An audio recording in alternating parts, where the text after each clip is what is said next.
Chapter 24. The department heads stared at the satellite image on the projection screen. Sheesh, Mitch said. What the hell happened? The rover's on its side, Mindy said, pointing to the screen. The trailer's upside down. Those rectangles scattered around are solar cells. Venkat put a hand on his chin. Do we have any information on the state of the rover pressure vessel? Nothing obvious, Mindy said. Any signs of Watney doing something after the accident? An EVA, maybe? No EVA, Mindy said. The weather's clear. If he'd come out, there'd be visible footsteps. Is this the entire crash site? Bruce Nigg asked. I think so, Mindy said.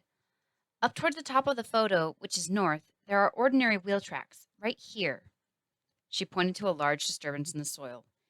It's where I think things went wrong. Judging by where that ditch is, I'd say the rover rolled and slid from there. You can see the trench it left behind. The trailer flipped forward onto its roof. I'm not saying everything's okay, Bruce said, but I don't think it's as bad as it looks. Go on, Venkat said. The rover's designed to handle a roll, Bruce explained. And if there'd been pressure loss, there'd be a start burst pattern in the sand. I don't see anything like that. Watney may still be hurt inside, Mitch said. He could have banged his head or broken an arm or something. Sure, Bruce said. I'm just saying the rover is probably okay. When was this taken? Mindy checked her watch. We got it 17 minutes ago. We'll get another pic in 9 minutes when MGS-4's orbit brings into view. First thing he'll do is an EVA to assess damage, Venkat said. Mindy, keep us posted on any changes. Log entry Sol 498. Yeah. Things didn't go well on the descent into Schiaparelli Basin. To give you some indication of how unwell they went, I'm reaching up to the computer to type this, because it's still mounted near the control panel, and the rover is on its side. I got bounced around a lot, but I'm a well-honed machine in times of crisis. As soon as the rover toppled, I curled into a ball and cowered. That's the kind of action hero I am. It worked too, because I'm not hurt. The pressure vessel is intact, so that's a plus. The valves that led to the trailer hoses are shut. Probably means the hoses disconnected.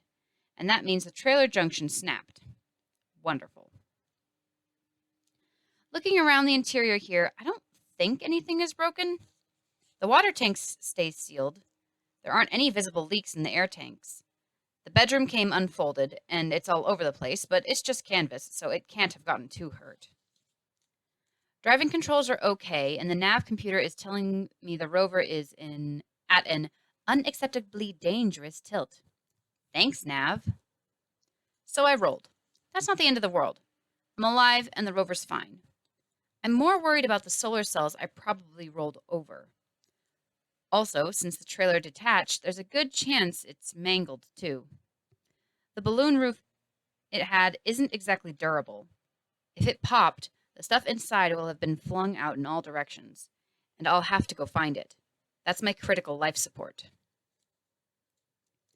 Speaking of life support, the rover rolled over to the local tanks when the valves shut. Good boy, rover. Here's a Scooby snack. I've got 20 liters of oxygen, enough to keep me breathing for 40 days.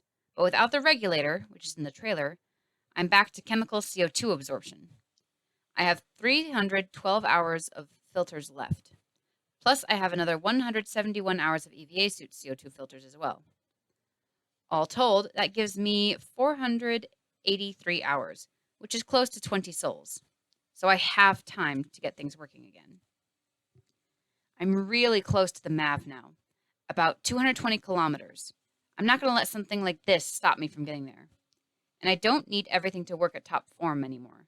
I just need the rover to work for 220 more kilometers and the life support to work for 51 more sols. That's it. Time to suit up and look for the trailer.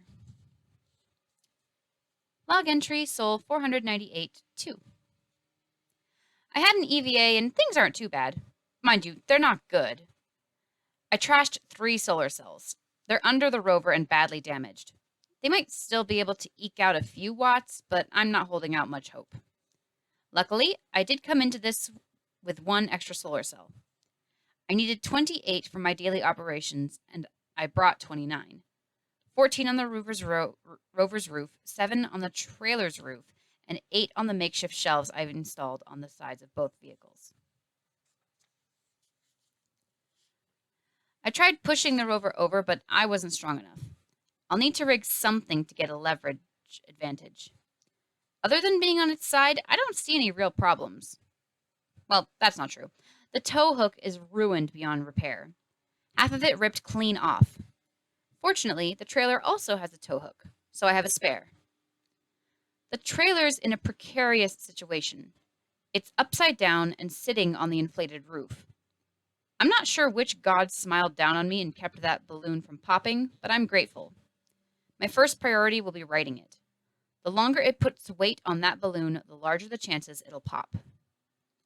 While I was out, I collected the 26 solar cells that aren't under the rover and set them up to recharge my batteries. May as well, right? So now I have a few problems to tackle. First, I need to right the trailer, or at least get the weight off the balloon. Next, I need to right the rover. Finally, I need to replace the rover's tow hook with the one on the trailer. Also, I should spell out a message for NASA. They're probably worried. Mindy read the Morse code aloud. Rolled. Fixing now. What? That's it? Venkat said over the phone. That's all he said, she reported, cradling the phone as she typed out an email to the list of interested parties. Just 3 words? Nothing about his physical health, his equipment, his supplies?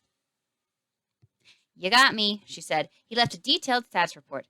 I just decided to lie for no reason. Funny, Venkat said.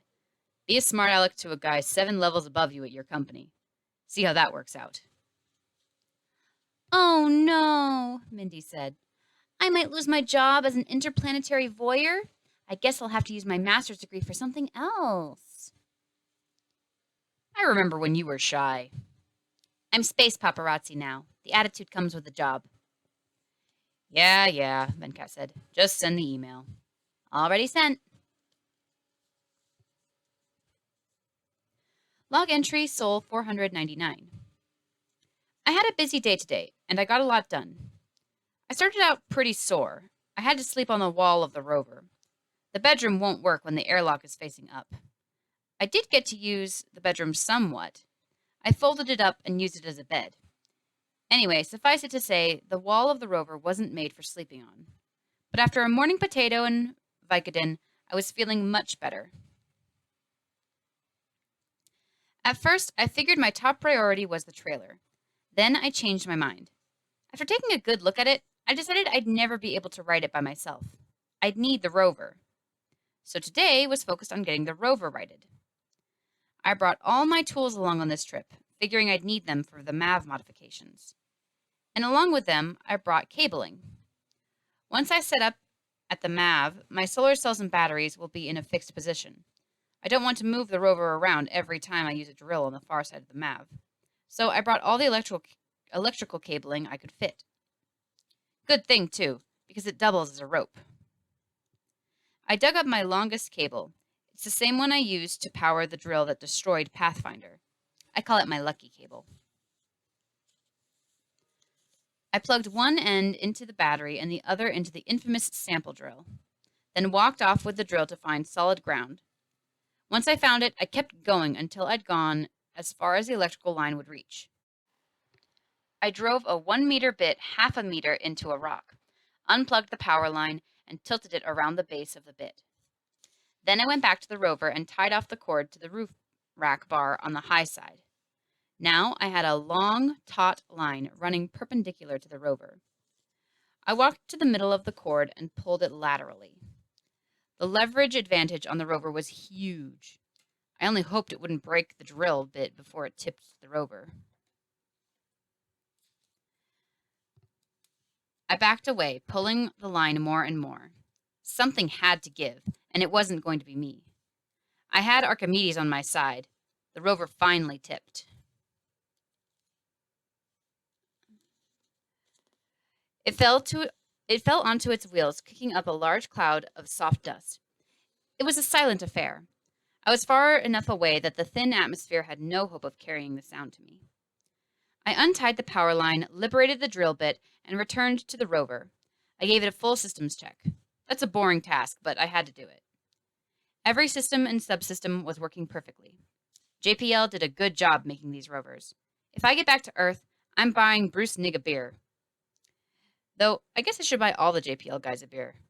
Beers for everyone when I get back to Earth. Anyway, with the rover back on its wheels, it was time to work on the trailer. Problem is, I ran out of daylight.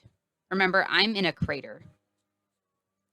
I'd gotten part of the way down the ramp when I rolled the rover, and the ramp is up against the western edge of the crater, so the sun sets really early from my point of view. I'm in the shadow of the western wall, and that royally sucks. Mars is not Earth. It doesn't have a thick atmosphere to bend light and carry particles that reflect light around corners. It's near a vacuum here. Once the sun isn't visible, I'm in the dark. Phobos gives me some moonlight, but not enough to work with. Deimos is a little piece of crap that's no good to anyone. I hate to leave the trailer sitting on its balloon for another night, but there's not much else I can do. I figured it survived a whole day like that. It's probably stable for now. And hey, with the rover righted, I get to use the bedroom again. It's the simple things in life that matter. Log entry Sol 500. When I woke up this morning, the trailer hadn't popped yet, so that was a good start. The trailer was a bigger challenge than the rover. I only had to tip the rover. I'd need to completely flip the trailer. That requires a lot more force than yesterday's little leverage trick. The first step was to drive the rover to near the trailer. Then came the digging. Oh God, the digging. The trailer was upside down, with its nose pointed downhill. I decided the best way to right it was to take advantage of the slope and roll the trailer over its nose. Basically, to make it do a somersault and to land on its wheels. I can make this happen by tying off the cable to the rear of the trailer and towing with the rover. But if I tried that without digging a hole first, the trailer would just slide along the ground. I needed it to tip up.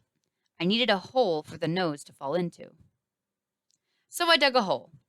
A hole 1 meter across, 3 meters wide, and 1 meter deep. It took me 4 miserable hours of hard labor, but I got it done. I hopped in the rover and drove it downhill, dragging the trailer with me. As I'd hoped, the trailer nosed into the hole and tipped up. From there, it fell onto its wheels with a huge plume of dust. Then I sat for a moment, dumbstruck that my plan had actually worked. And now I'm out of daylight again. I can't wait to get out of this shadow. All I need is 1 day of driving toward the MAV, and I'll be away from the wall. But for now, it's another early night. I'll spend tonight without the trailer to manage my life support. It may be righted, but I have no idea if the stuff inside still works. The rover still has ample supplies for me. I'll spend the rest of the evening enjoying a potato. And by enjoying, I mean hating so much I want to kill people. Log entry Sol 501. I started the day with some nothin' tea. Nothin' tea is easy to make. First, get some hot water, then add nothin'. I experimented with potato skin tea a few weeks ago. The less said about that, the better. I ventured into the trailer today. Not an easy task. It's pretty cramped in there. I had to leave my EVA suit in the airlock. The first thing I noticed was that it was really hot inside. It took me a few minutes to work out why. The atmospheric regulator was still in perfect working order, but it had nothing to do. Without being connected to the rover, it no longer had my CO2 production to deal with. The atmosphere in the trailer was perfect.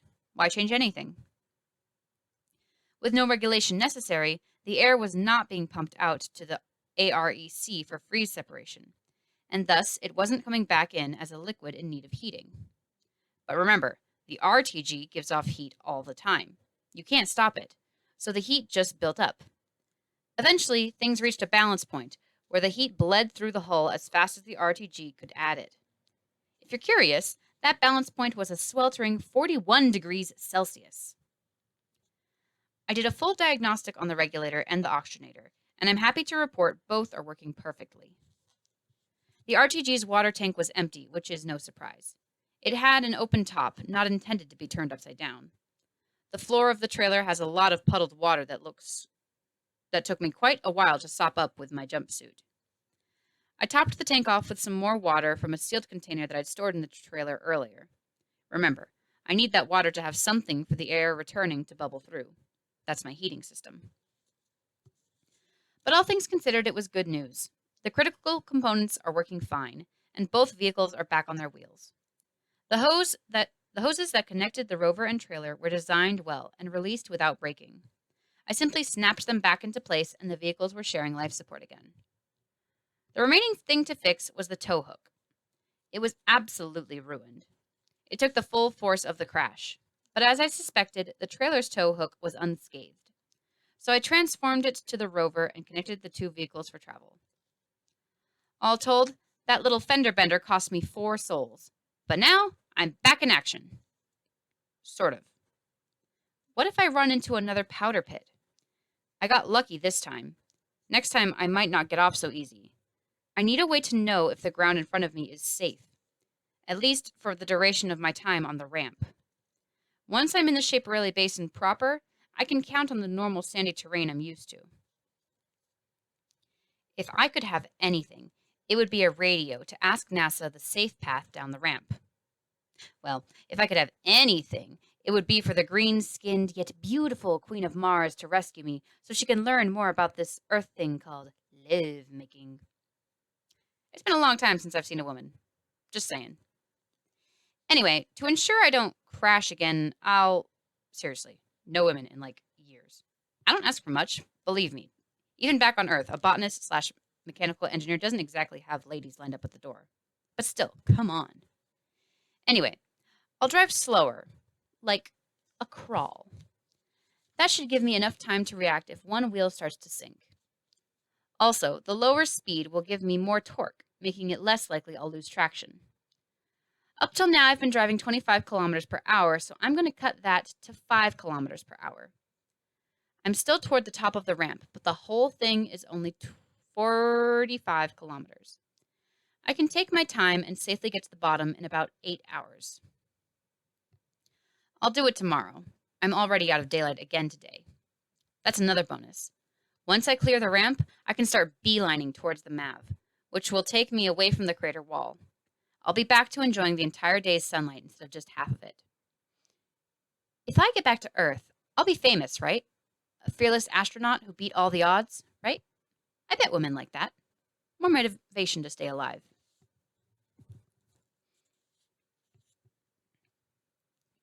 So it looks like he fixed everything, Mindy explained. And his message today was all better now, so I guess he's got everything working. She surveyed the smiling faces in the meeting room. Awesome, Mitch said. Great news. Bruce's voice came in through the speakerphone. Venkat leaned forward to the phone. How are the MAV modification plans coming, Bruce? Is JPL going to have that procedure soon? We're working around the clock on it, Bruce said.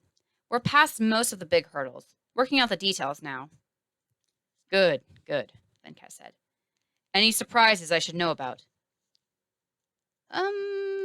Bruce said. Yeah, a few. This might not be the best venue for it. I'll be back in Houston with the procedure in a day or two. We can go through it then. Ominous, Venkat said. But okay, we'll pick up on it later. Can I spread the word? Annie asked. It'd be nice to see something other than the rover crash site on the news tonight. Definitely, Venkat said. It'll be nice to have some good news for a change. Mindy, how long until he gets to the MAV? At his usual rate of 90 kilometers per sol, Mindy said, he should get there on sol 504. Sol 505 if he takes his time. He always drives in the early morning, finishing around noon. She checked an application on her laptop. Noon on sol 405 will be 11:41 a.m. This Wednesday here in Houston. Noon on sol 505 will be 12:21 p.m. on Thursday. Mitch, who's handling Ares 4 MAV communications? The Ares 3 mission control team, Mitch replied. It'll be in control room 2. I assume you'll be there? You bet your ass I'll be there. So will I. Log entry Sol 502. Every Thanksgiving, my family used to drive from Chicago to Sandusky, an 8-hour drive. It's where Mom's sister lived. Dad always drove, and he was the slowest, most cautious driver who ever took the wheel. Seriously, he drove like he was taking a driver's test. Never exceeded the speed limit, always had his hands at 10 and 2, and adjusted mirrors before each outing, you name it. It was infuriating. We'd be on the freeway, cars blowing by left and right. Some of them would blare their horns because, honestly, driving the speed limit makes you a road hazard. I wanted to get out and push. I felt that way all day today. 5 kilometers per hour is literally a walking pace, and I drove that speed for 8 hours. But the slow speed ensured that I wouldn't fall into any more powder pits along the way. And, of course, I didn't encounter any. I could have driven full speed and had no problems.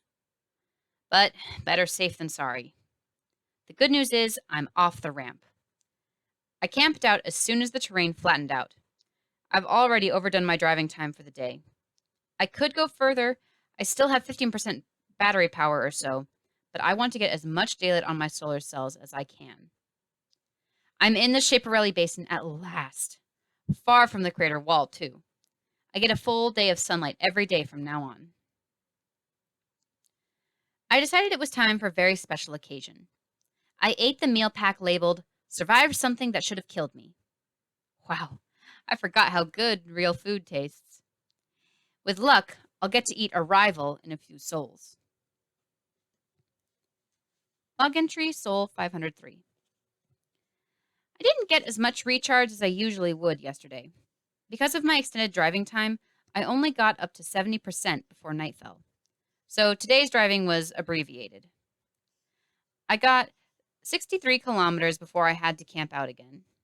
But I don't even mind, because I'm only 148 kilometers from the MAV.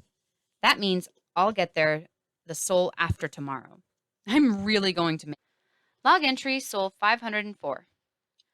Holy crap, this is awesome. Holy crap, holy crap. Okay, calm. I made 90 kilometers today. By my estimate, I'm 50 kilometers from the MAV. I should get there sometime tomorrow. I'm excited about that. But here's what I'm really stoked about. I caught a blip from the MAV! NASA has the MAV broadcasting the Ares 3 HAB homing signal. Why wouldn't they? It makes perfect sense.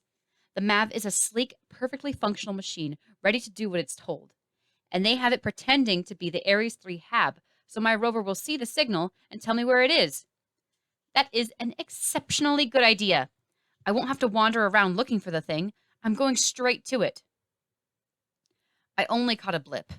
I'll get more as I get closer. It's strange to think that a sand dune will stop me from hearing what the MAV has to say when it can talk to Earth no problem. The MAV has 3 redundant methods of communicating with Earth, but they're all extremely directed and are designed for line-of-sight communication. And there aren't any sand dunes between it and Earth when they talk. Somehow, they messed with things to make a radial signal, however weak it may be. And I heard it! The message for the day was, "Got beacon signal." If I'd had enough rocks, I would have added, "Awesome idea." But it's a really sandy area. The MAV waited in southwestern Schiaparelli. It stood an impressive 27 meters tall, its conical body gleaming in the midday sun. The rover crested a nearby dune with the trailer in tow. It slowed for a few moments, then continued toward the ship at top speed. It came to a stop 20 meters away. There, it remained for 10 minutes while the astronaut inside suited up. He stumbled excitedly out of the airlock, falling to the ground, then scrambling to his feet. Beholding the MAV, he gestured to it with both arms, as if in disbelief. He leaped into the air several times, arms held high with fists clenched. Then he knelt on one knee and fist pumped repeatedly. Running to the spacecraft, he hugged landing strut B. After a few moments, he broke off the embrace to perform another round of leaping celebrations. Now fatigued, the astronaut stood with arms akimbo, looking up at the sleek lines of the engineering marvel before him. Climbing the ladder on the landing stage, he reached the ascent stage and entered the airlock. He sealed the door behind him.